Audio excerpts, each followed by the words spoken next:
राजसेव्यमानपावनाङ्घ्रिपङ्कजं व्यालयज्ञसूत्रमिन्दुशेखरं कृपाकरं नारदादियोगिवृन्दवन्दितं दिगम्बरं काशिकापुरादिनाथकालभैरवं भजे।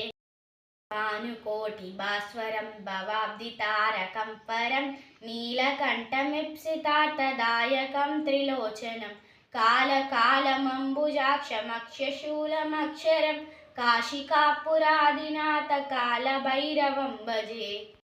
शूलटङ्कपाशदण्डपाणिमादिकारणं श्यामकायमादिदेवमक्षरं निरामयं भीमविक्रमं प्रभुं विचित्रताण्डवप्रियं काशिकापुरादिनाथकालभैरवं भजे।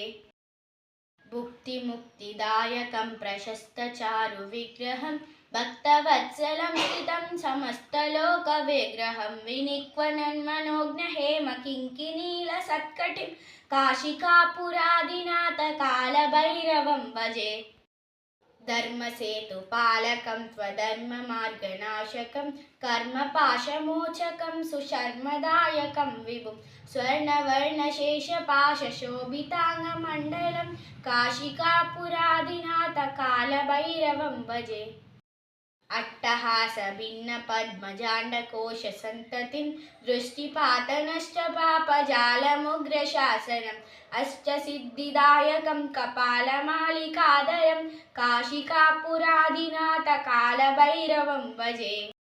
भूतसङ्गनायकं विशालकीर्तिदायकं काशीवासलोकपुण्यपापशोधकं विभुं नीतिमार्गकोविदं पुरातनं जगत्पतिं काशिकापुरादिनाथकालभैरवं भजे।